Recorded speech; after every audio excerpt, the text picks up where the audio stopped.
If you like doing athletic things, why not train like an athlete? As a former athlete, I will always prioritize maintaining and improving my athletic qualities for as long as possible, and it's the same philosophy I share and teach my clients. And for a couple good reasons. One, I think there's a lot of joy that comes with training like an athlete. It gives you a little more variety, covers all areas of training outside of just your traditional strength training. And two, there's a lot of benefits to it. Being able to do athletic things longer just gives you the ability to kind of live your life and really be an everyday athlete and enjoy, whether it's playing recreational sports again, playing with your kids, going on hikes, those sorts of things. So being able to do those things longer adds a little more joy to your life. And a question I do get a lot is, how do I actually train like an athlete in the weight room? I think this message kind of gets skewed a little bit on social media, where someone might post footwork drills or box jumps and train like an athlete.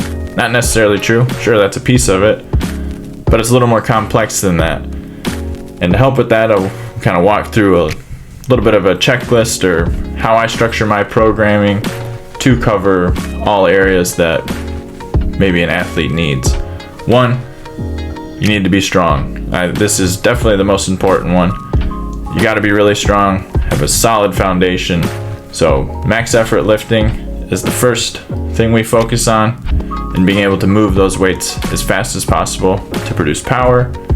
Two, dynamic effort lifting. And this is probably the one I get, you want me to lift weights fast? Well, yes, but with a couple things with it.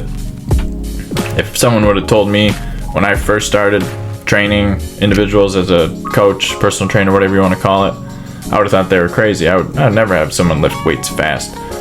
But there truly is some benefit to it. There's a lot of benefit to it if done the right way, in a safe way. I think the first step is you got to make sure you have that baseline of strength and the coordination that comes with it, and the ability to control different weights.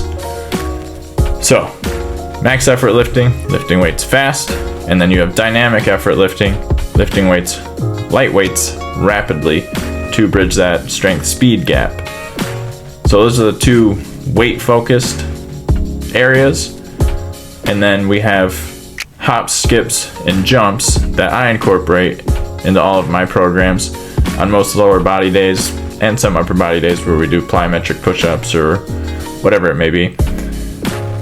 Those are super important for kind of building that rhythm, coordination, just the fluidity of being more athletic and being able to kind of react to things. They're not true plyometrics, they're not max effort jumps or sprints in that nature. Those are a separate focus that are also included. So max effort lifting, dynamic effort lifting, hops, skips, and jumps to build that coordination and rhythm. And then we get into your true plyometrics and max effort sprinting. Max effort sprinting, I truly think, is the most underutilized training method. I know people hate running and don't want to do that, but it teaches your body to produce maximum amount of force. So say you're stuck at a plateau with your squat and you can't figure out how to get around that. Adding in sprints might be what takes you to the next level there, because you're teaching your body to produce maximum amount of power and be really strong as you sprint. And we have true plyometrics. And I think this is one that does get a little hairy on. And we have true plyometrics. True plyometrics are focused on ground contact time. And I know people will post videos of box jumps as a plyometric. That's not necessarily a true plyometric, where you are focused on improving that short ground contact time.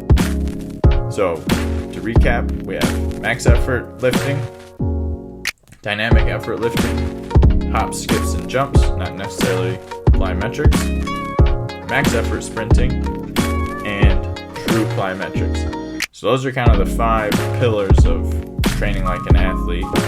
And then what I add in there as well is a mobility focus. I know a lot of people think athletes don't need an insane amount of mobility. You watch LeBron James squat. Well, are most people LeBron James? No.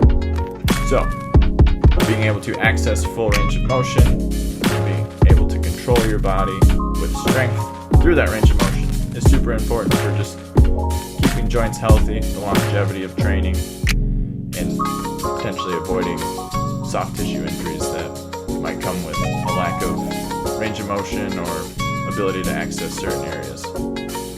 So those are the big things that I always include in all of my programming and how I view training like an athlete. So you got lifting heavy weights as fast as possible, lifting light weights as fast as possible, hops, skips, jumps, building that rhythm and coordination, plyometrics, and max effort sprinting to focus on that short ground contact time and producing maximum amount of force as you're moving forward or whichever direction you're working on.